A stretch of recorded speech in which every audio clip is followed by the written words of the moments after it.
What are the four things that I would tell myself if I could go back to being 18 again?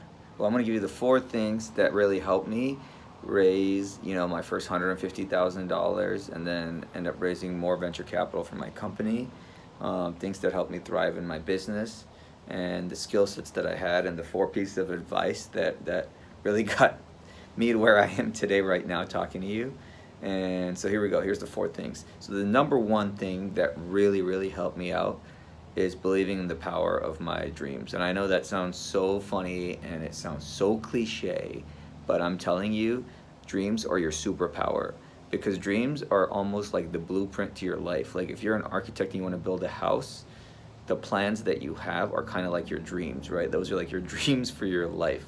So it's a really cool concept to like think about your dreams that way. Okay, so your dreams are your superpower, and it is so underrated, because everything good and everything great that you see in the world started as an idea in somebody's head. And that's a fascinating concept. The number two thing I would tell myself is keep an open mind, because you will have a plan, but you need an open mind to be able to achieve it, because life will take you in an unconventional way, right? So for instance, most of us have a GPS in our car that gets us from point A to point B. We do not have a GPS for our life.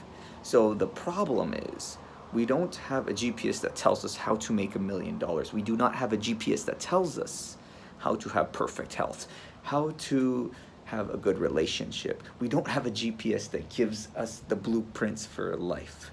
And so the thing is, you have to have an open mind, because when you put the GPS, which is your goal and your destination of where you want to go in your life, what you gotta figure out is really to keep an open mind. Because let's say you're driving your car and you want to go from point A to point B. The road is closed. You gotta divert. You gotta go around, and that is the best metaphor representation of having an open mind in life.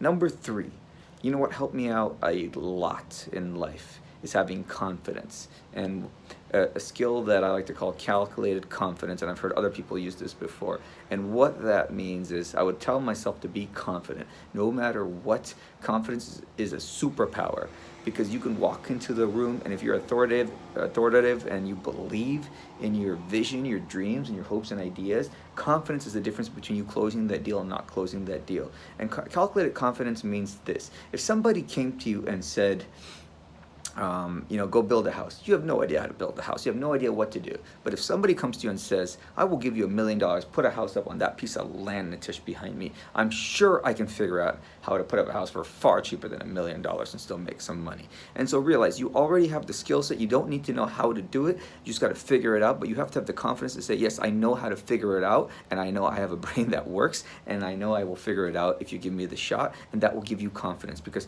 confidence comes from knowledge, and the knowledge of knowing that you can do something. So you need calculated confidence. And the number four thing that if I could go back in time and tell myself is, the number one goal in your life is to reverse engineer your life for happiness. Happiness is so underrated. People do not realize the reason you do stuff is for happiness. If it doesn't make you happy, don't do it. You don't really have to do anything in this world except eat and sleep.